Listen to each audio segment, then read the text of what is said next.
Namaste. Namaste, Vishwan. Namaste. Namaste to everyone. Namaste. So, I want to go into the steps in the Yoga Sutras which we were studying. We started with Yama, Niyama, we went to Asana. We stopped there. Now, of the 8 parts of Patanjali Yoga, Yoga Sutras, the Sadhana Pada, the practice section, we have done up to us. Now we go to Pranayama. Now let me give a background on this. The simple practices of pranayama, like breathing in and out and being aware of the breath, is you can find it in various other darshanas also, disciplines also, not only in the yoga darshanas, but also like in Viveka Chudamani, which is a Vedantic text. Shankara says that if your mind is not steady and if you're not able to watch your breath or breathe in and out, in the Viveka Chudamani it's called Nadi Shuddhi. So pranayam, that kind of simple pranayam is meant for Nadi Shuddhi. Now we have to explain, I have explained once before, that according to yogic anatomy physiology, the body has, the human body has innumerable nadis. We have a habit in ancient times when there are so many to say 108 nadis, but let's say that there are many nadis in the system. Out of these nadis,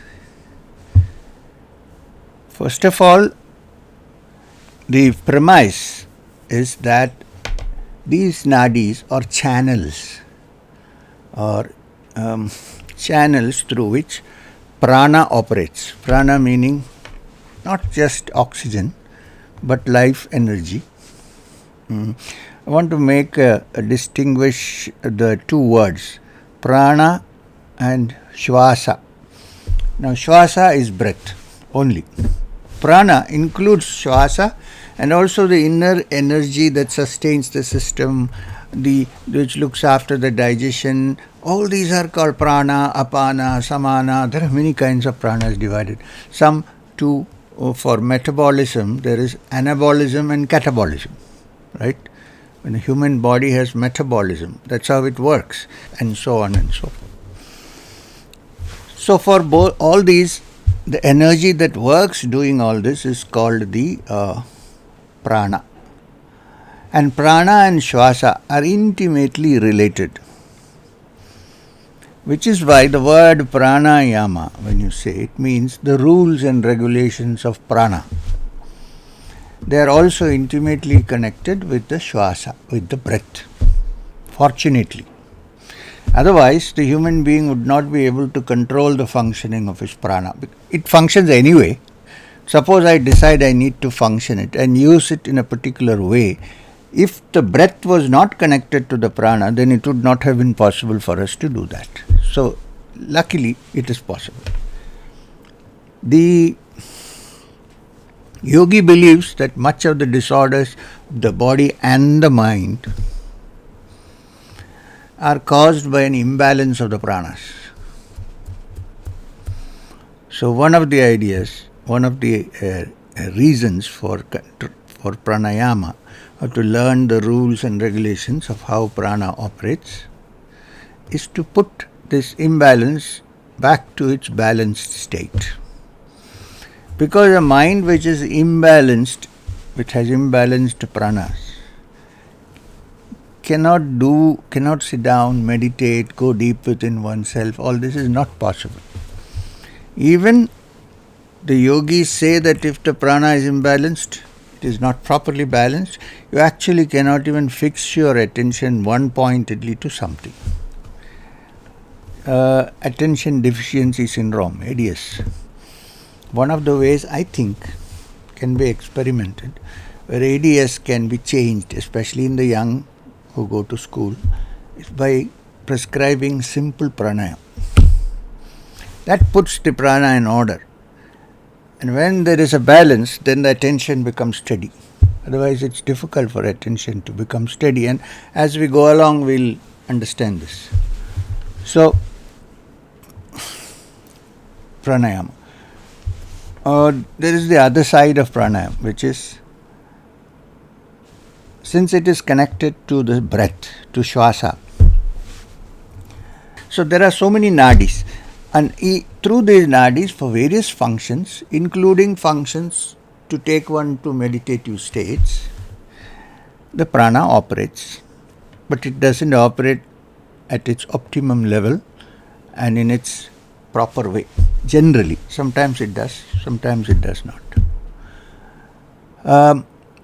For the yogi, the three most important nadis are the one that starts from here, crosses here, inside, not outside, and goes down to the right side, and the one that starts on the right, crosses at the ajna, and goes down to the left side and meets at the end of the spine, Muladhara. Now, if you look at this, you will find many similarities, but I don't think the nadis are exactly what are the anatomical structures we are discussing, but very close. So there may be some connection between them. That is, you will see that this from the head, from the cerebrum to the end of the backbone, inside there is, the nadi is called Sushumna.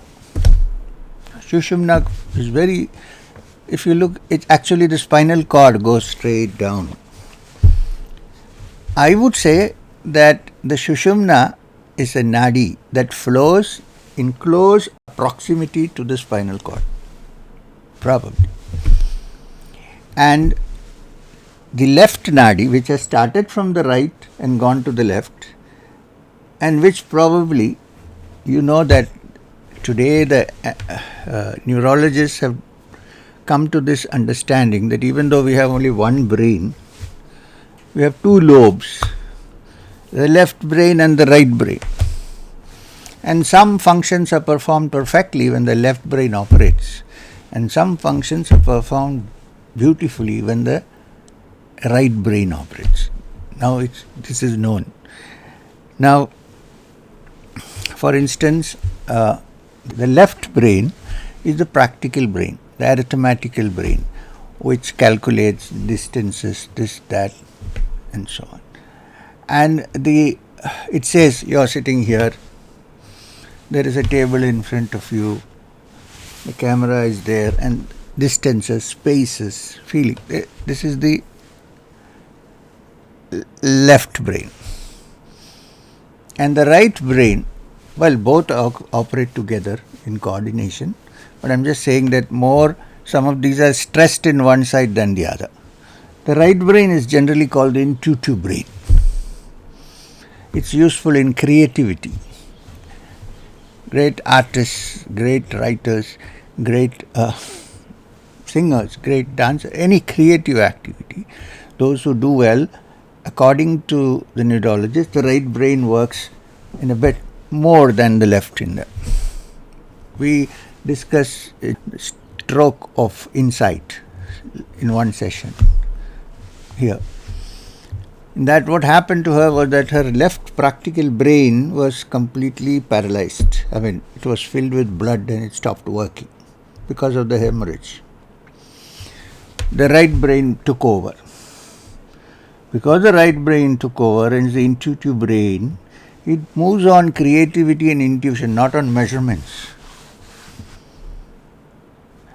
So Jill felt that her being was not confined to the limited space of which her body is, which is calculated by the left. So she found herself also spread out. Her consciousness, the bird which was singing, she found was she singing. The trees which were swinging in the wind was herself. There is no difference. Sometimes one wonders if this is what the great Upanishads talk about, that you and I and everything is one. Maybe somebody has such an experience Maybe I have without a hemorrhage. Which is not that we have experiments, controlled experiments to bring about deliberate hemorrhages. No. Not that. I'm just giving you an example. So, the left nadi, which starts from the right side and goes down, is called the Ida nadi. If you read Yoga Sutras, don't go into elaboration. If you read the Yoga Pradipika, Hatha Yoga Pradipika or Shiva Samhita, one of these textbooks, and also Yoga Tantra textbooks, you will see this, that the left is called the Ida nadi and the right is called the Pingala nadi. Now the Pingala nadi is considered to be plus. I'm deliberately avoiding the word positive and negative because it doesn't mean that it is positive in the positive sense of the term, but it's a charge. It's a plus charge, the right. So in electrical language you can say it is anode. And the left nadi, the Ida nadi, is called the cathode. It's not called the cathode. It's negative. When I say negative, not that it's negative that way, but it is it's the cathode, minus. We require plus and minus to anything to operate. And for this wiring also it is required. Now, the central one is called the Sushumna, straight channel. For most purposes that we live on this earth, all the actions we perform, all of them need only the prana to function through the Ida and the Pingala. The Sushumna need not come into the picture at all, because all the parasympathetic nerves that comes out from the spine and form the plexuses are the ones that operate everything, not the spine directly. Yeah, if the spine is cut or something happens, you are paralyzed because there is no function happening after that. Understand?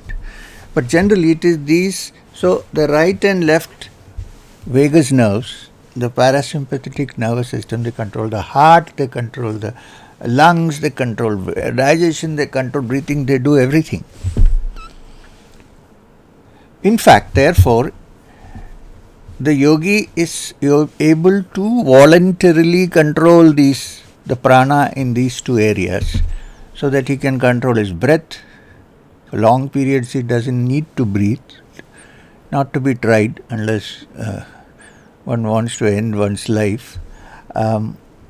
Long periods a yogi can sit without breathing in or out.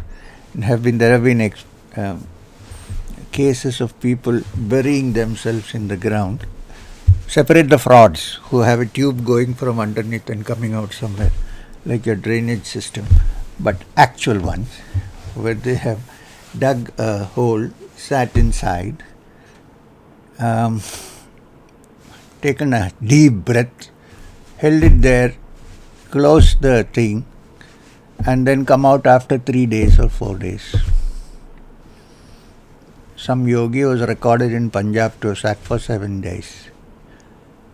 And it was done in the presence of the British collector, who made sure that there are no tubes running out of this.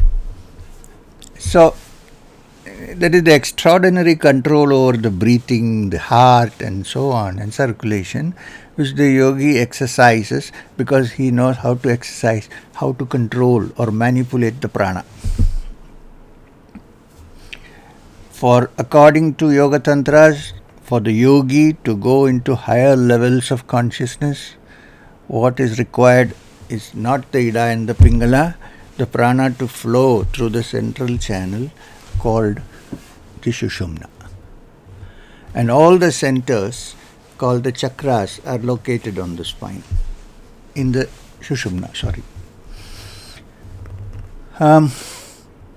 So therefore, what the yogi practically does is to bring the prana from the Ida and the Pingala, plus and minus, positive, negative, cathode, anode, together at the Mooladhara and strike it. What happens when you have normal cathode, anode in two wires striking? What happens? There is a spark. In the Yoga Tantra, this spark is called the Bindu. And this spark is with the mind, using the mind to control it, is made to rise up. There's no actual spark, please, whatever, and is made to go up the spine through the Sushumna. When it reaches the top, which is the Sahasrara, one is supposed to have transcended the ordinary mind. I can only say that much. Cannot say more than that. You have transcended the ordinary mind, and you are no longer the three-dimensional person that you were before. In fact, that is one of the proofs of what yoga calls Samadhi. If a fool goes into Samadhi, he comes out a wise man. If it is not Samadhi, a wise man may go into it and come out a fool. So anyway, a wise man will never become a fool. What I mean is a different matter. Okay. So this is the whole system. So since the prana or the breath is connected intimately to the shwasa, to the breath, various techniques of pranayama have been worked out to control these energies, these pranas. It's elaborate. However, a simple thing to note, is if I am agitated. If I look closely at the rhythm of my breathing, you will find that my breathing pattern is very agitated. When one is very angry, just watch oneself. One is usually breathing hard. I think I should kill this guy. Anger. It's also there when high emotions come, one breathes very heavily. It's also when one works hard physically and is just finished digging, there is a heavy breath going on there. So when you're tired, what do you generally, when you work the whole day, nowadays nobody does that kind of work.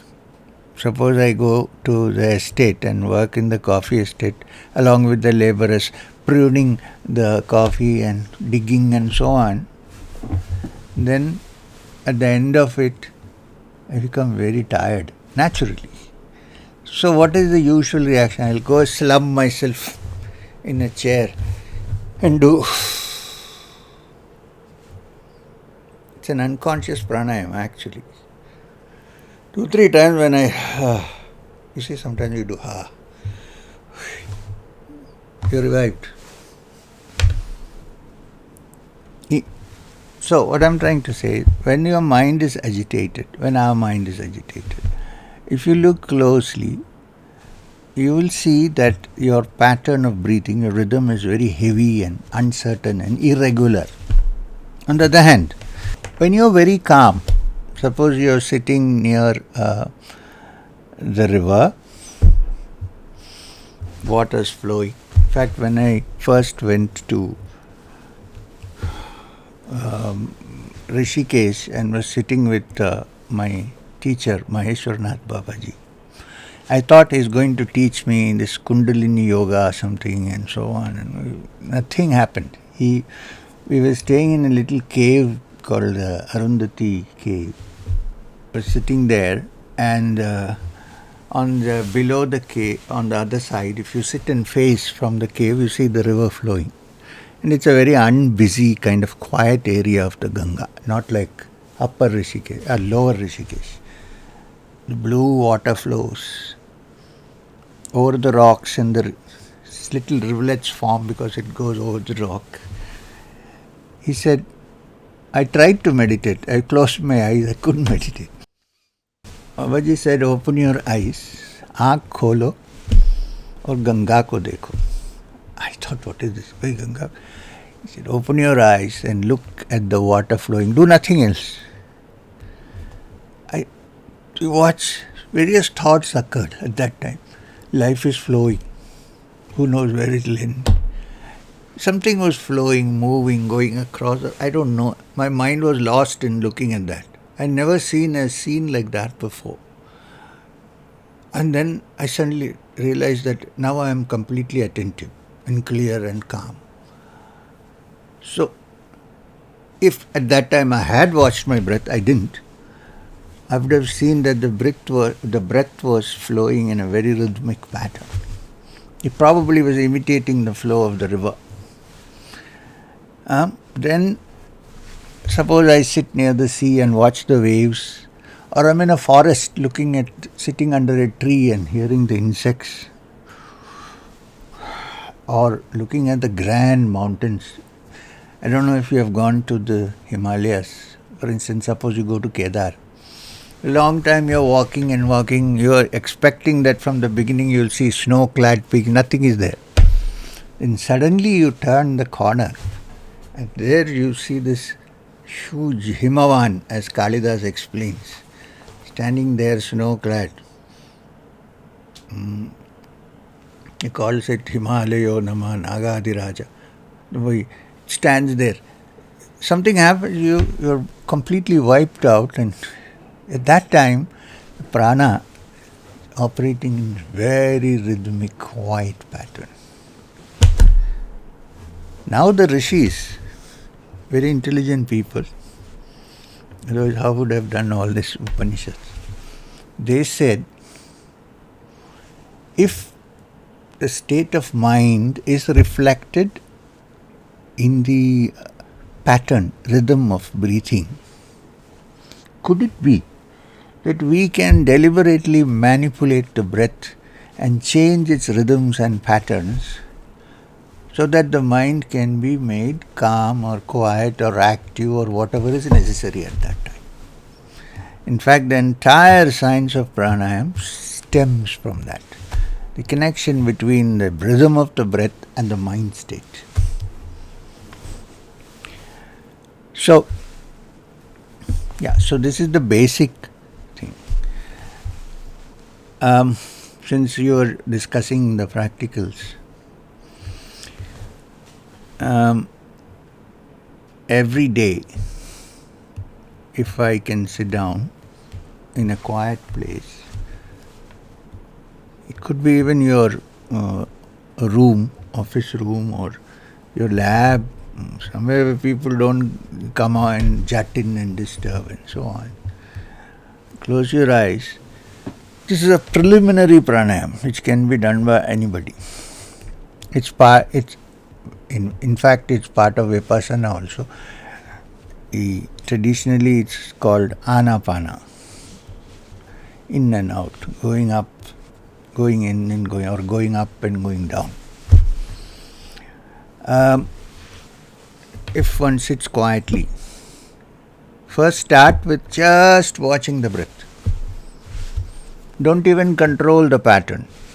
Simply become aware of the breath. In fact, the word vipassana means awareness. Just be aware of the breath coming in and going out, coming in and going out, coming in. After some time, you'll see that even the act of watching the breath has made the breathing pattern quiet and calm. It usually starts with you're wanting to give a deep sigh, and then you know that now it's relaxed, everything is quiet, and then you become aware of the rest of the body. If you're really quiet mind, you can hear your heart actually inside. Some people have described it as the beating of the damaru or drum. Actually, the heart, boom, dum, dum. You can hear it. Mind has become so sensitive. You have done nothing but become aware of your breath. And as your mind goes deeper and deeper, then after some time you will hear some flowing sounds. Actually, it's not the Ganga flowing, it's your circulation, your blood flowing. And then various other little subtle things come out. And you are very calm and quiet, and you are kind of filled with happiness. It starts with that. In fact, you are tracing your way to the ultimate happiness, which is your inner self. Then, the next step would be, after sitting and watching the breath without then start actually breathing in and out deliberately, but very slowly. Take it. part of Kriya, of course, but not Kriya, because Kriya we need personally to do it, not on the internet. So when you inhale the breath, like hold it for a second, exhale the breath. Important thing to note is you give complete attention to what you're doing. Not that you're looking there and then breathe. No. Your mind is totally occupied with the breath. I'm just describing the different aspects of pranayama. It's big, but I'm trying to make it as small as possible.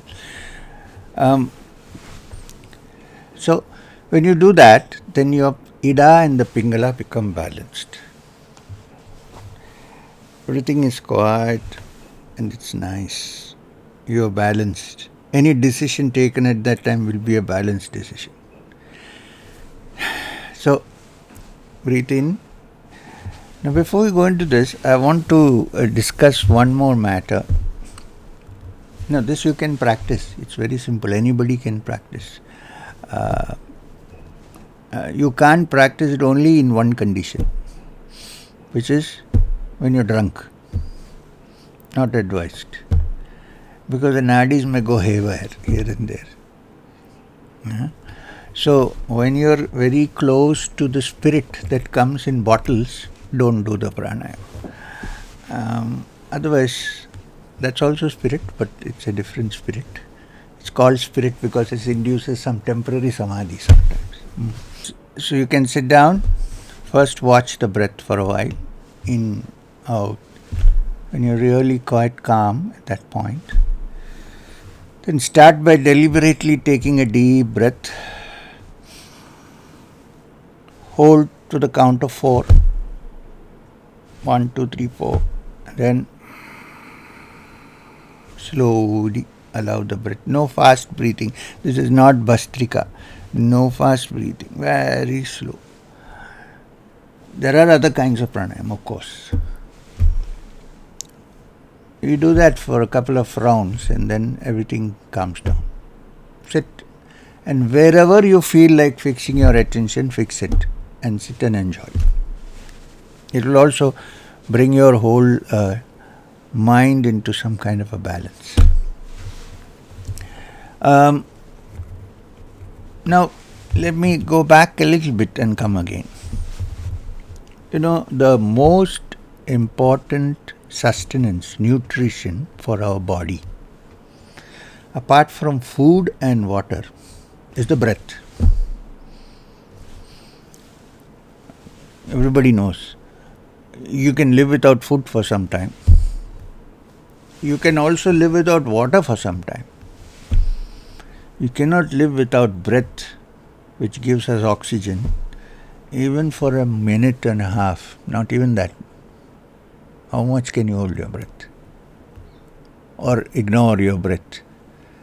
So it's such an important part of sustenance, and yet we don't give any attention to it. If we give attention to our breath and what we breathe in, will Delhi's pollution be like this? We don't give any attention to our breath, which is the most important sustenance, without which 1.5 minutes we cannot live without breathing. And it's so important that we hardly are aware of it or give any chance to even give attention to it. When we are born, even when we are in the womb, after a couple of weeks it starts beating and breathing. And then when the child comes out of the womb, then it breathes the fresh air outside. The crying that you usually hear when the child comes out, it's not cursing that is being born into this world, which could be sometimes, but it's breaking out of the first breath that the child is taking and coming out from a confined space. Then this continues throughout our life. When you're sleeping also, you don't get up in the morning and say to your lungs, breathe. It just goes on. Whether you like it, you ignore it, you neglect it, but it is going on.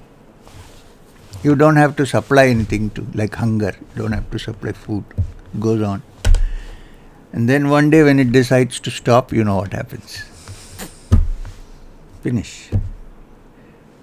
In Gujarat they say off ho gaya. Off. In Kerala, in Malayalam, it's a more funny word. They said pancharai. That means gone. No air in the tube. Finished. Nobody can do anything then. Finished. So it is so important, the breath. So if you call breath prana, you see how important the rules and regulations of prana are. Pranayama. Breath. So I just wanted to go back and say this before we go into the controlling of the breath and so on. Now, in different rhythms of breathing, different parts of the nadis function, which is the importance of the different kinds of pranayama. There is also what is called hyperventilation, where you breathe quickly, fast and fill with so much oxygen that take everything out. So what happens here? Certain parts of our system become affected and you go into a meditative state. Carbon dioxide is reduced to a minimum in some of the pranayams. In some pranayams, more carbon dioxide enters the system, but the yogi is in control. He can switch it off when he wants, push it off when he wants.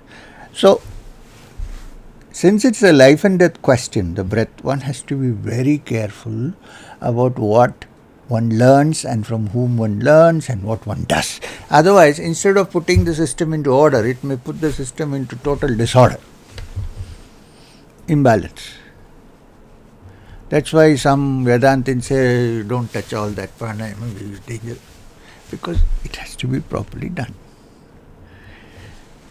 Then there is the other thing. I said that there is the Ida and there is the Pingala. Now the balancing of the prana in the Ida and Pingala is done by a practical exercise called, it's also called Nadi Shuddhi. It's alternate breathing. The yogic term is Anulom Vilom, where one holds.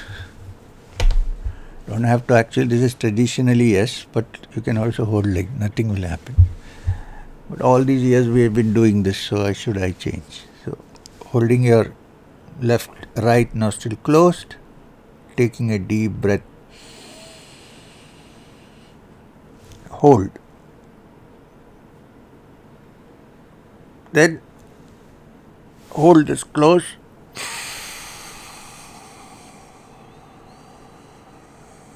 Exhale. Then from where you exhale, draw it in again.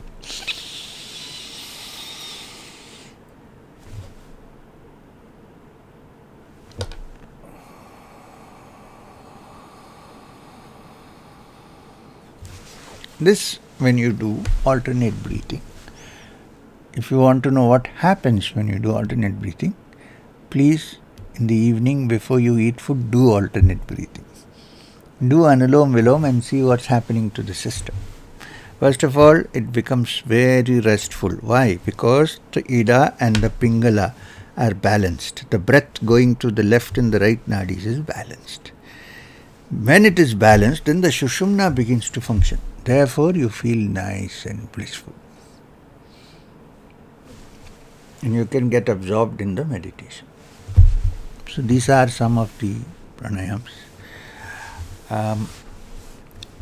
So this is pranayam. I roughly gave you a rough idea of what pranayam is or could be, what are the nadis, what is prana, what is shwasa, and so on, in a nutshell. Now, what happens to pranayam? It brings about a balanced prana, and also takes us slowly in touch with the mukhya prana. The mukhya prana is is mentioned because Mukhya prana is supposed to be the most important aspect of prana, which is the Kundalini. So when these two are balanced, then one is able to deal with that. So the next anga, pranayama, is over. Not over, little bit over. Then pratyahara. Pratyahara is various places it has been translated by many as sense withdrawal. I think you don't give justice to the word pratyahara by the English word sense withdrawal, simply because in the English, the Sanskrit language is such that in English you cannot find an accurate translation for it. Roughly, yes. So what could be pratyahara? Pratyahara, special ahara. So pratyahara is the capacity which the yogi develops through practice, which also consists of yama, niyama, asana and pranayama. Some people have a natural gift for it. They have never done any asana, no yama, nothing, but they have a practical gift of pratyahara. So what is pratyahara? Pratyahara is the capacity generally developed, unless one is born with it, generally developed, where one is able to fix one's attention on something and at any given moment withdraw from it. This is very important to note. Not only to give attention to something, but to be able to switch your attention off when required so that it can be fixed somewhere else. Deliberately, not by accident. This activity, your sense organs are operating and you are experiencing, let's say, a particular sense organ. A yogi is one who at any given moment can switch it off and withdraw. When he withdraws, he can then fix his attention on something or just stay withdrawn for a while, doing nothing. This capacity developed through extensive practice because it is not easy. So therefore, just a yogi is not one who meditates when he is driving or thinking of his car when he is meditating. This capacity is developed through pratyahara. Imagine what will happen if even normally, if you are driving, especially a fast car nowadays, lots of MGs and Kias and all are on the road. What will happen if I meditate while I am driving? Danger to me and danger to the public. When I am meditating, I am meditating. When I am driving, if I am fully occupied with complete attention in my driving, that itself is a meditation. Not when I am driving and thinking of meditating. No. So, pratyahara is, roughly people say sense withdrawal, capacity to switch off and on at will. Because we believe that when you do one thing, you should be doing one thing, not something else. If this is practiced for a long time, then it becomes one-pointedness. I will tell you a little story about this, something called about pratyahara. This is a story about a Zen master. He went from Tamil Nadu, from the south. He is a founder of Zen. Bodhidharma is. So, Bodhidharma went from Tanjore, somewhere in the south of Tamil Nadu, and he took up a particular Buddhist practice or a way of practicing which concentrated mostly on dhyana. So dhyana is meditation, which is the next step after pratyahara. So he called it Dhyana Buddhism. It is this dhyana, and our man Bodhidharma in those days traveled to China. He was allowed to teach there. So, Bodhidharma set up a place on the top of the mountain, somewhere on a hill, in a quiet place. Now, dhyana, when it went to China, became chan. And when chan was exported to Japan, it became Zen. So the origin is Tanjore. It's funny. So anyway, so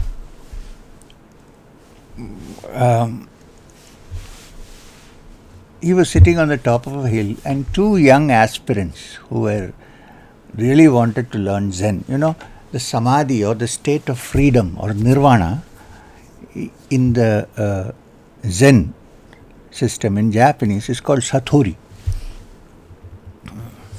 So they went looking for him. Those days it was very difficult to look for a person like that, staying in a hill alone. There is no advertisement, there are no banners, there are no internet, there is no Google God, no G. So they had to search and search the whole day without food, and finally they found him. And they climbed up the hill and they were very tired, clothes dirty. Then they saw the master sitting. I don't know if you have seen any painting of Bodhidharma. He looks quite, you'd get intimidated looking at a person like that. Huge man with a moustache and so on. So he was sitting there, and these people went and said, "Sir," and it was lunchtime, only one meal, single meal, and that was the soup in the bowl. So Bodhidharma was drinking the soup when they went, sitting cross-legged, of course. These boys went and said, "Sir, we have come all this way. Look at us. We are so tired, whole day. No food, no water, fine. But we came what? To learn Zen. Please give us Zen. Teach us how to attain Satori." Bodhidharma said, "I am drinking my soup." He said, "What the hell? We came all this way. We are saying something so important. And this guy is saying, I am drinking my soup. How silly." So they asked again. When they asked again, he called his assistant and said, "Give them their soup." So they brought two wooden bowls with soup and spoon and gave to, and they were about to drink. They were hungry. Then they suddenly thought, "What are we doing? Drinking soup? We came for Zen." They put the bowl down. And then they again asked, "Sir, Reverend Master, give us Zen." He said, "I am drinking my soup." They got really upset and agitated. They said, "We are also drinking our soup." But that is what they could do then. Nothing else was there. There was a soup. "We are also." He said, "No." He stopped then. He finished his soup. So he put the bowl down and he said, "No, you are not drinking your soup. You are drinking your soup. And you are thinking of Zen. I am drinking my soup. I am drinking my soup. I am drinking my soup. This is Zen."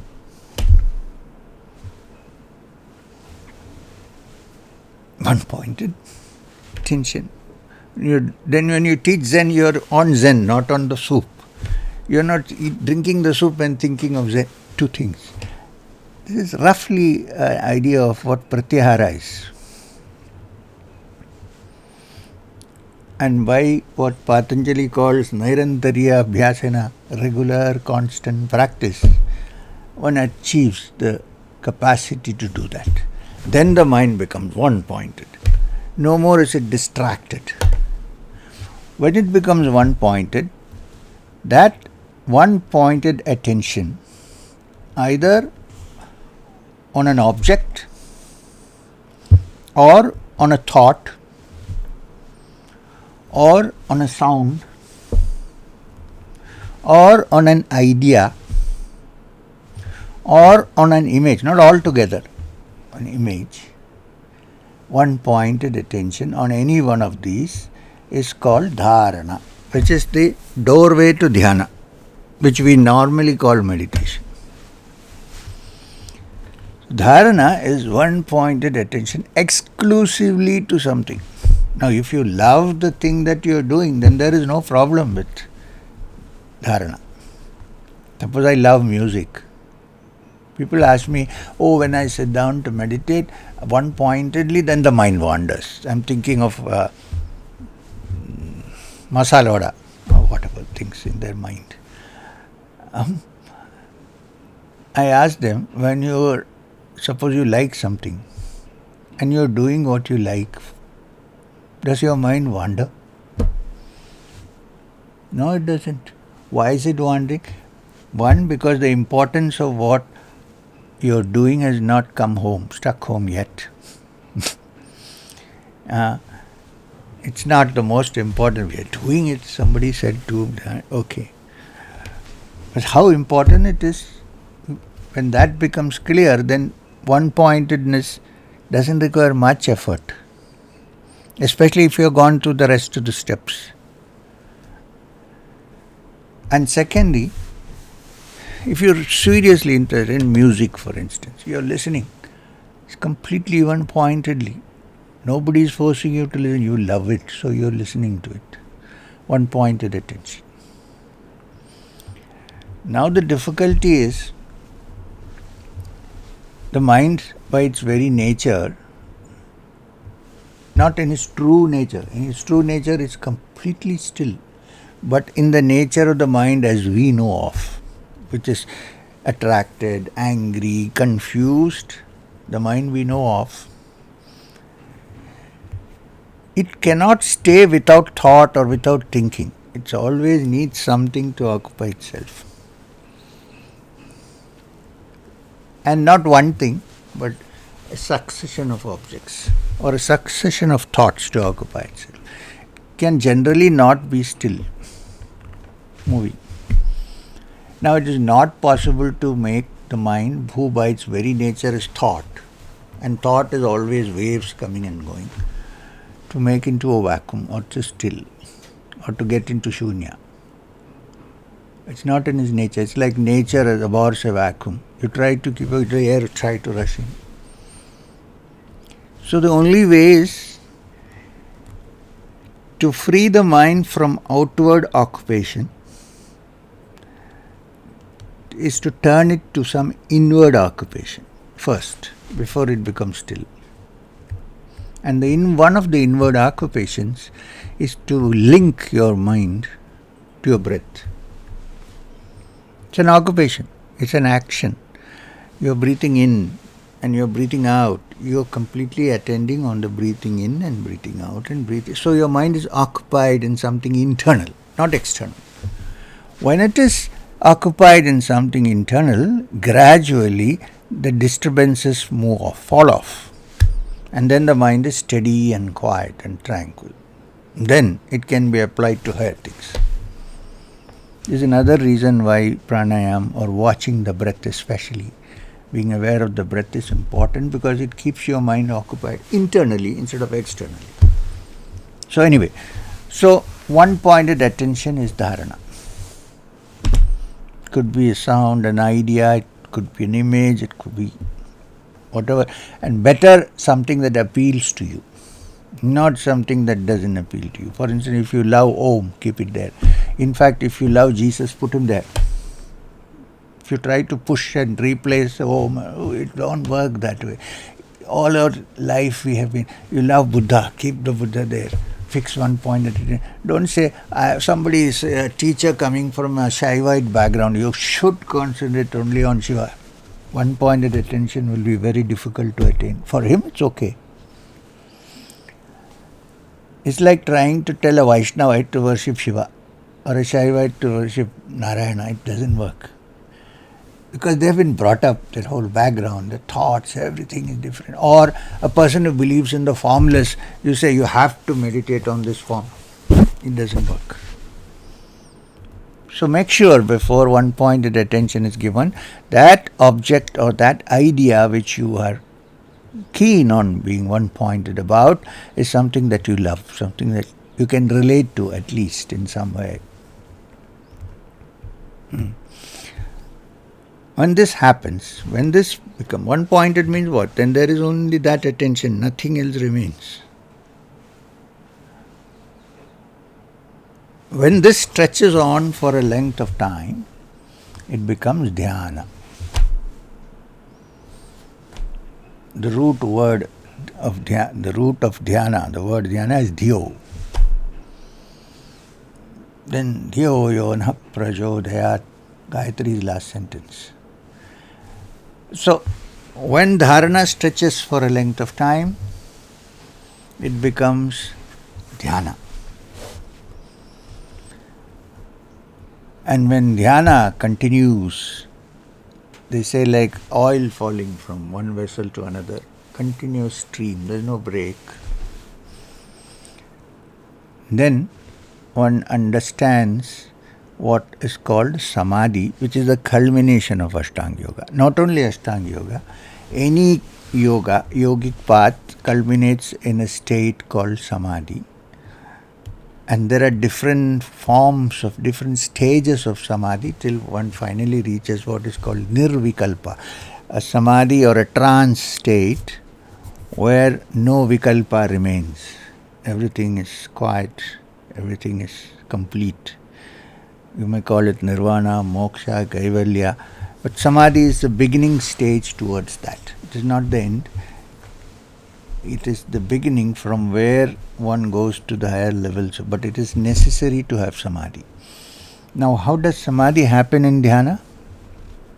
Samadhi happens when the meditator, the object that is being, or the idea that is being meditated upon, and the act of meditation itself become one.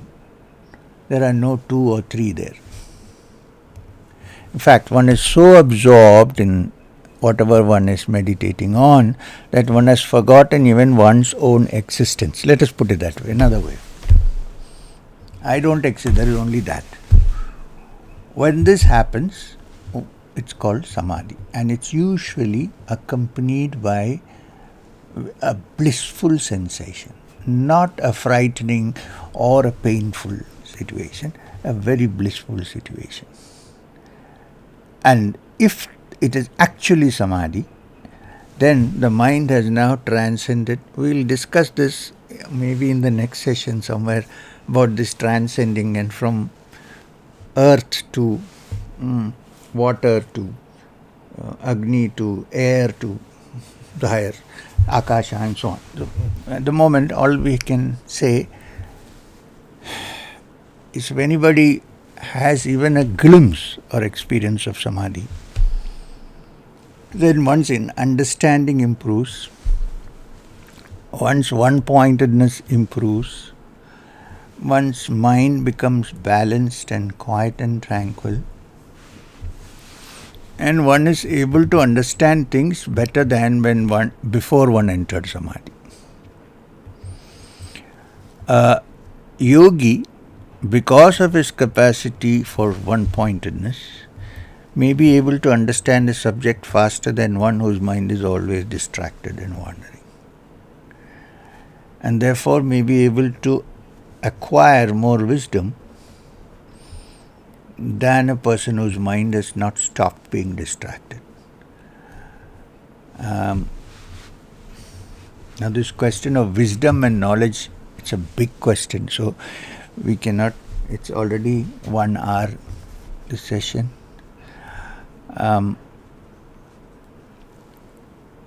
Personally, before I wind up this session, let me tell you that I don't think wisdom is the same as knowledge. So,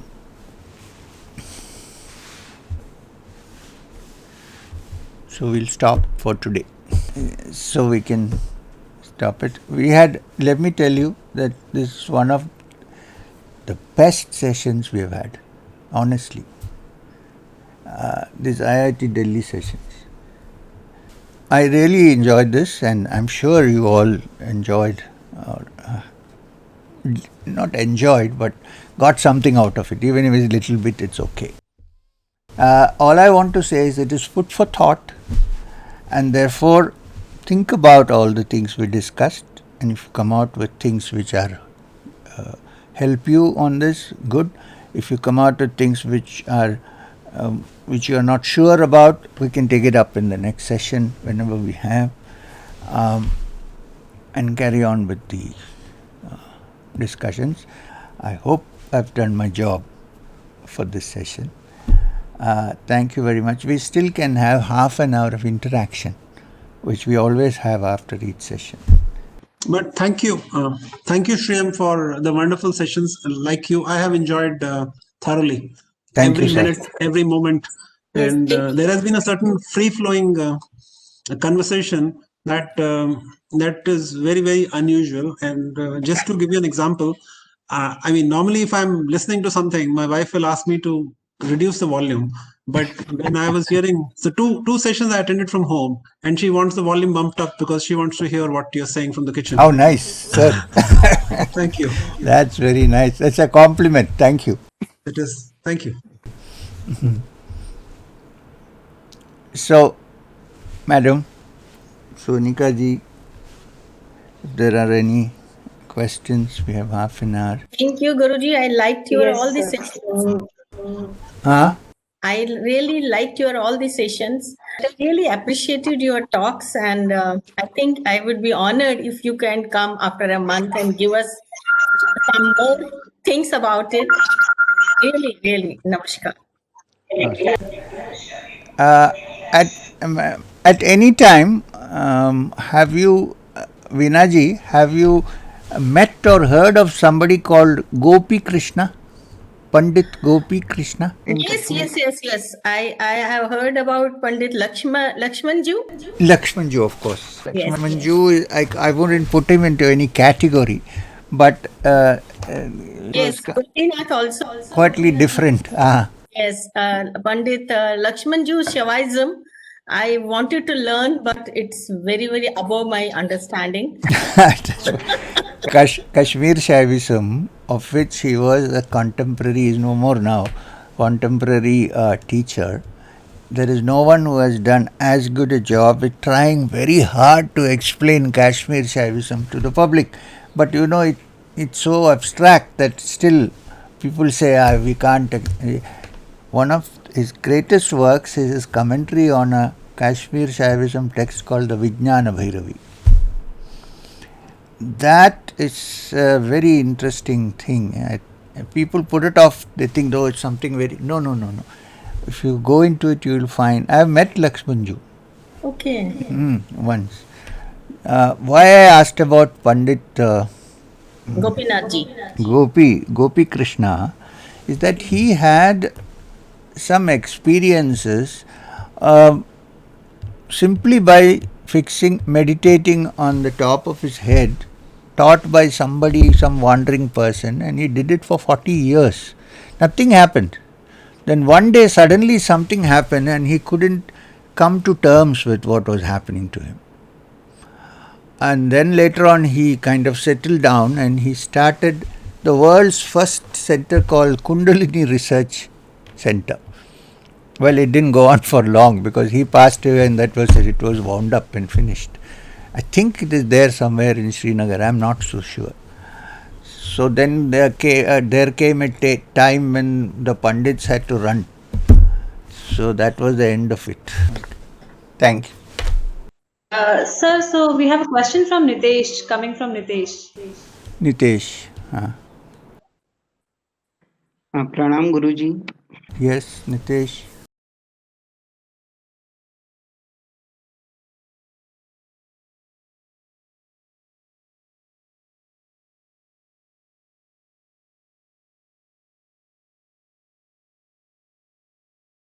So Guruji, my question is that if a person after a long time meditation and he achieves a state of samadhi, what would be his daily life would be, and how would he behave or how would he remain? Like this was the question also asked in Bhagavad Gita, that Arjuna asked, what if the person achieves the state of sthit pragya?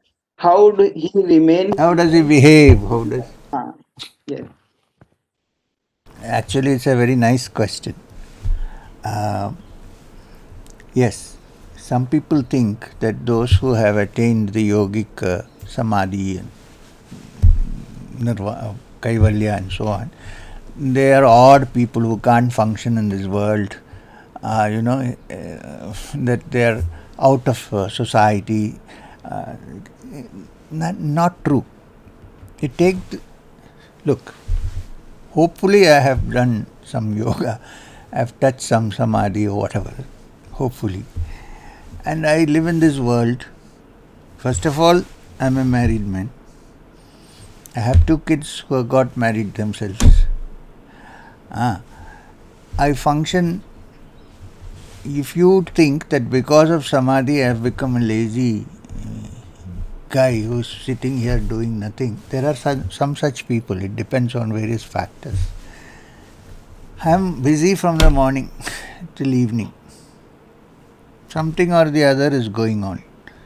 If it is not interaction, it is some other or some people coming, then there are questions, then it goes on, and then there are some administrative matters coming up. So how does a person who has reached Sthita Prajna handle this world? Same question asked by Arjuna, because he thought, if I attain nirvana, maybe I will stop all this and go back home and sit down and meditate. What am I doing here? So Krishna very quickly tells him, look, that's not the state. When you have touched the state of your prajna becoming steady, sthita prajna, you can actually function in this world if you want to. Not because you have any desires to fulfill. You can function in this world and function more efficiently perhaps than a person who has not touched sthita prajna. Because you are not swayed by your emotions. Your mind is steady. You have learnt one-pointed attention. And you also realize that ultimately the heaven is not going to fall on us. This inner self is self-sufficient. Having understood this, if a person sits in the middle of this world and starts working, I think that work will be better than when he has not touched the state of samadhi or the state of being a sthita prajna. Then you work without regrets. Then you work without partiality. Then you work without getting agitated if somebody says something. What would they say? They may say something about the body, but the inner self, can anybody say anything about it? So if you have touched it, then your mind is steady. So I would say that tomorrow if you, Nitesh, become a sthita prajna, I'm not sure if you are at one, I'm joking, you will be able to do whatever you are doing in the IIT better and you will be able to manage and live in this world in a better way. And probably you will benefit more people than you are able to benefit when you are not. So, in fact, Arjuna asked, how does he eat? How does he behave? Yeah, how does he?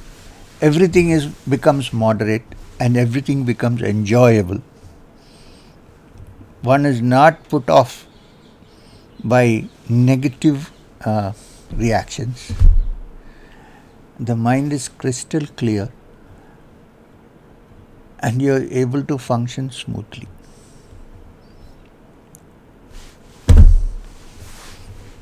This is what it is.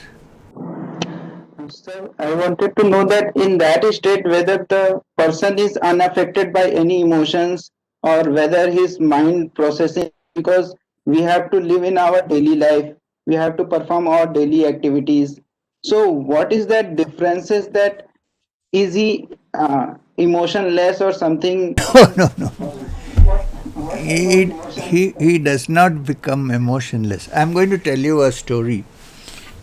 When Swami Vivekananda, you have heard of Swami Vivekananda, of course. Who hasn't heard of me? was wandering in Maharashtra somewhere when he was an unknown entity. He became known only after he went to Chicago and had the conference and so on. Before that he was unknown, and he was changing his names constantly wherever he went to keep people from knowing who he was. In one place in Maharashtra, a known acquaintance came and told him that one of his old schoolmates, Swamiji's schoolmates, who was his good friend, had died. Suddenly, Swami Vivekananda burst into tears. He wept. Of course, he recovered himself very fast. But he wept and he said, "Oh, I'm feeling so sorry. He was such a good man. He was my closest friend." So this guy was confused and surprised. He said, "I thought you were a monk who is free of all emotions. Why are you crying when you're..." He said, "Do you think I worked all these years in the spiritual field to make my heart into stone?" He said, "The sign of a heart which has touched the higher is that it melts at the slightest.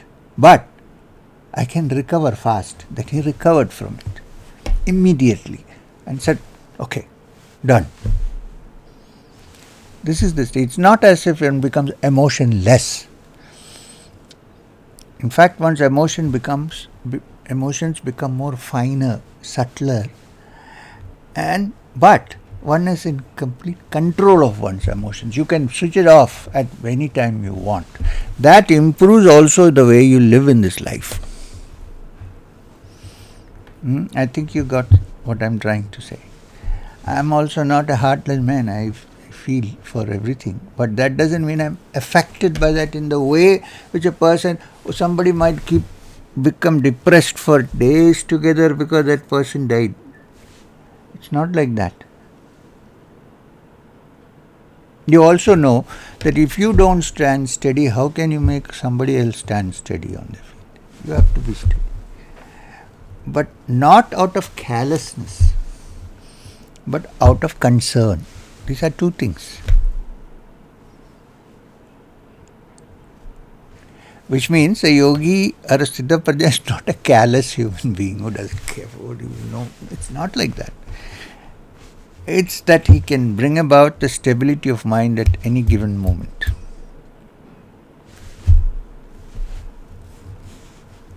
Shall we move, Nitish? Thank you, sir. Welcome. Thank you, sir. Welcome. So we have a question from Professor Jyoti.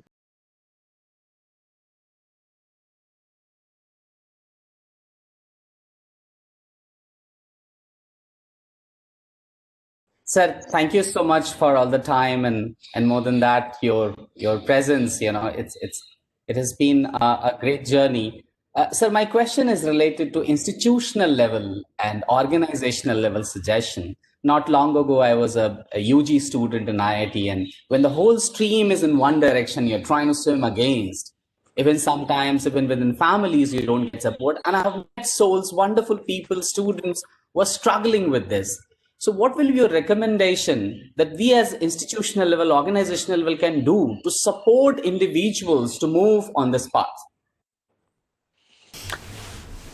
I think I don't know, I've not been I studied in the IIT, so I don't know exactly how the situation is there.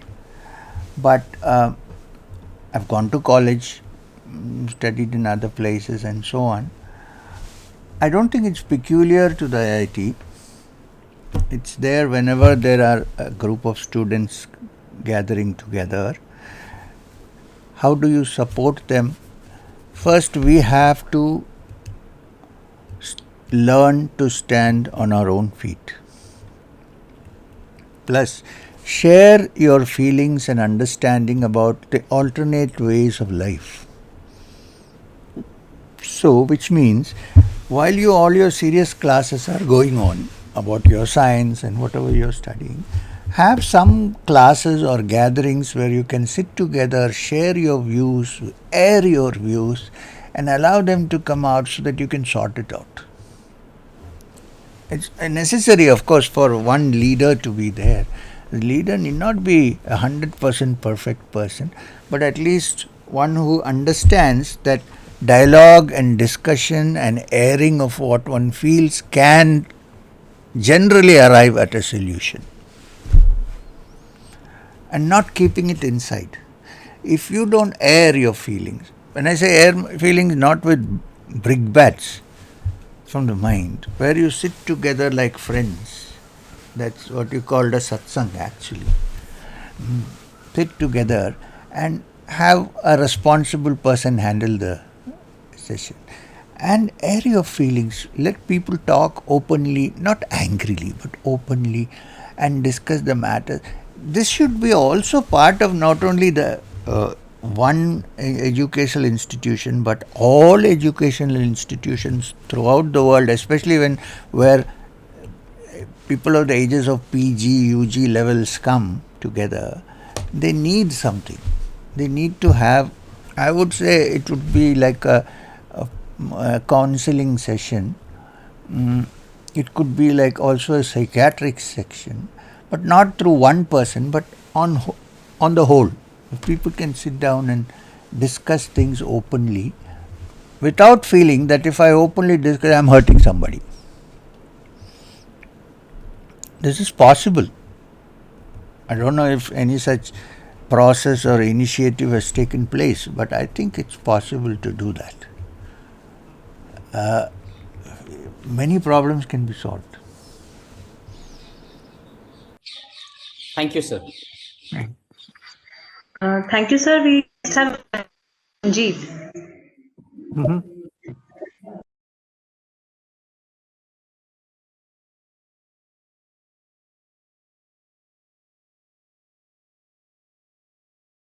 Namaste, Guruji. Namaste. Sir, to you is my next life will be governed by whatever the past karma I have accumulated till now. So I want to ask, what about my first life? When there were no any karma, how I have got any body? There must be some cause. The problem is that it is not possible to find out where it all started. But the fact is, what facts are there now we know. We cannot find out what was our earliest karmas or where it started, but we know that there are karmas and this is the effect of the karma that we are going through. It's very simple. Today, if something happens in this life, it is because of something I did, right? Yes, that. Right. In the same way, if there is a result now, there has to be a cause somewhere. That I am not able to understand the cause does not mean that there is no cause for it, right? Preliminary cause or whatever. So, to find out what was my original karma before it all started is almost like a child asking its parents that if you love me so much, why didn't you invite me for your wedding?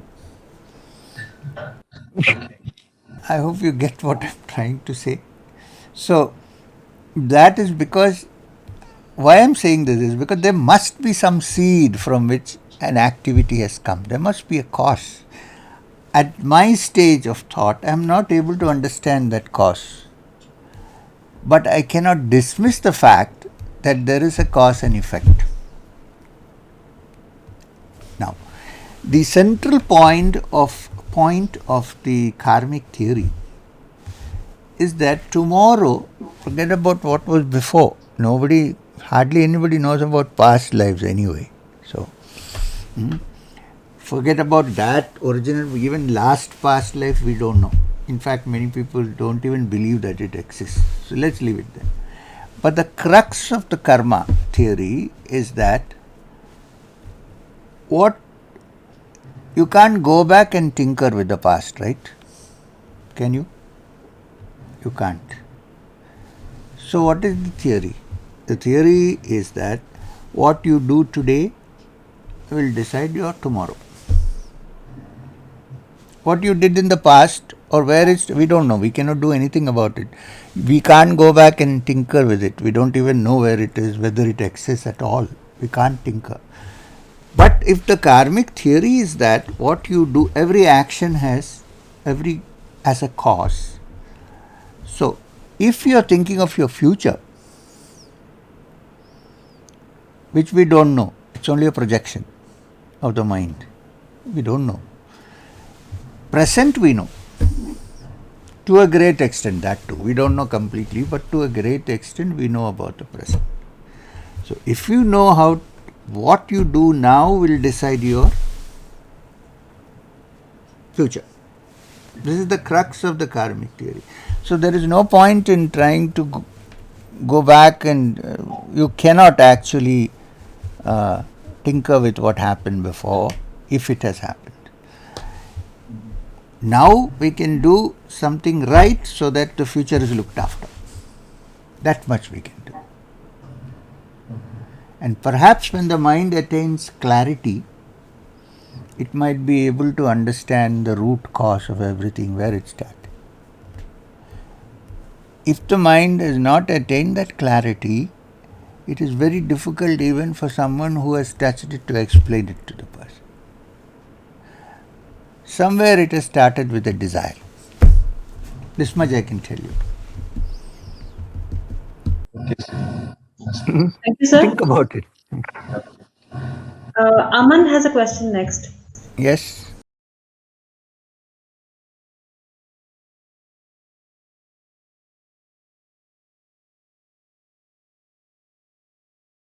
Namaste, Guruji. Namaste, Aman. So last time I got disconnected, so I'm asking that question today. Oh, okay. Yeah. So my question is, if one wants to start practicing asanas, so as a beginner, so is there a source from where one can learn with proper technique? Because if we start doing asana with wrong technique, then it can be very harmful. You're absolutely right.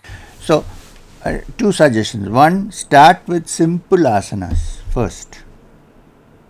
And if possible, have a teacher who is teaching. I am not very happy about learning asanas from books.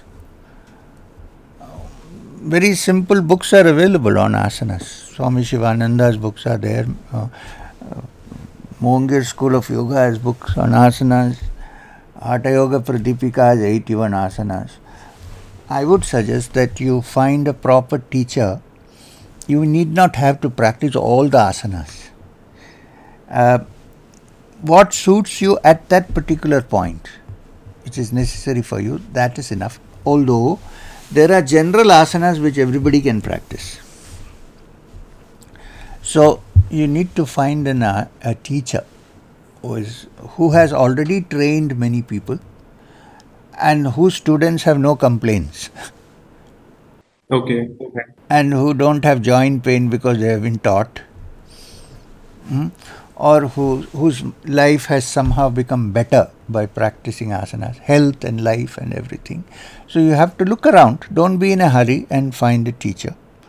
However, if you feel like it, we also have asana teaching here. You can come register for an online asana course or an actual face-to-face physical yoga course. We have what we call the Bharat Yoga Vidya Kendra here in Madanapalli. And we have short courses, we have long courses. So people can register. If you go into the website of the Satsang Foundation or Bharat Yoga Vidya Kendra, you will, that page on Satsang Foundation, the Satsang Foundation, you will find online courses. You will also find courses short and long, which you can come here and learn. This is a nice place. It's in the middle. We are in the valley surrounded by mountains here. It's a quiet place. And there are facilities for students to stay. And we take small batches. We don't take big batches. Because then it's possible to give attention. And we have qualified teachers who have been interviewed, tested, everything. Sure. So this is possible. But I would also suggest that the Yoga Vedanta Academy in Rishikesh, Shivananda Ashram, they have short-term, long-term yoga courses, which are good. Even the Bihar School of Yoga, Munger, I don't know if they have online courses, but that's also fine. All I'm saying is not to go into some newfangled systems. I don't want to name. There are people closing all the doors, heating the room and practicing yoga. Unheard of. Okay, sir. Sure. Thank you. Now, thank you, sir. We next have a question from Professor Rahul, if time permits. Yes. Now, because Professor Rahul is asking, we'll have 5 minutes. Yes, sir.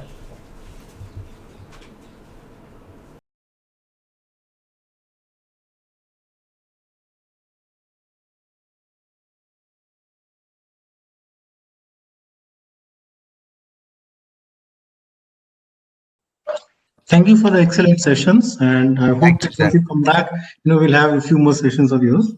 I have a very question you talked about in the practice of pranayama. You take the breath and you hold the breath and then you breathe out.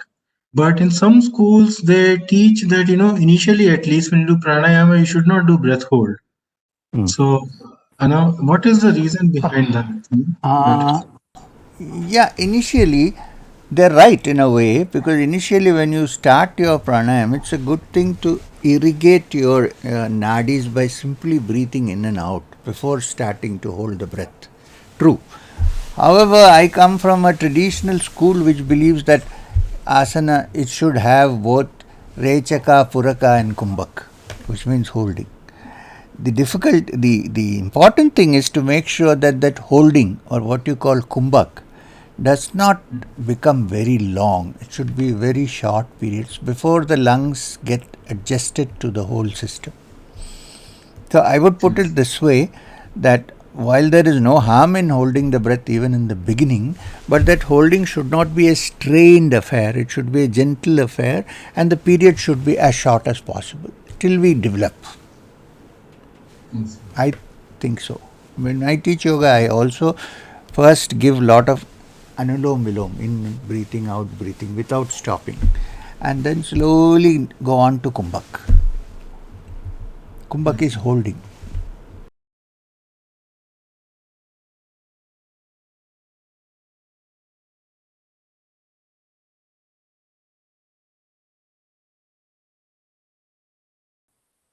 And the other question I have is again a short one. You talked about pratyahara, and here you are saying that lot of explanations of pratyahara is sensory withdrawal, as you mentioned, but here you are saying ability to detach the attention, which is a very different. So, are there any specific practices that will enable one to do that? Yes, the practices that will enable one to do practice pratyahara, basically to indulge yourself, allow your senses to indulge in something that you really love, like music or art, something which you really love. It could be drama, it could be anything, and then begin to practice stopping it off at any given moment and moving out of it. It comes only through practice. It cannot be done in a single day. That's why Patanjali says Nairantariya Abhyasana, regular practice, because the mind is not accustomed to this. When it gets caught in something, it will continue to get caught, especially if it is enjoying it. So through practice you should be able to give an interval when you want, and not when the cinema gives you an interval. It needs practice, of course. First you will be disgusted. Oh, I am watching something, so why should I stop it? Then later on you will realize that stopping is as important as watching. From the yogic point of view, not other point of view. So now I think it's... Thank you, sir. Thank you, everybody. All the students, professors, whoever took part in this. Thank you. Thank you. Namaskar. See you. Thank you. Thank you, sir. Thank you. Namaskar. Thank you. Namaskar.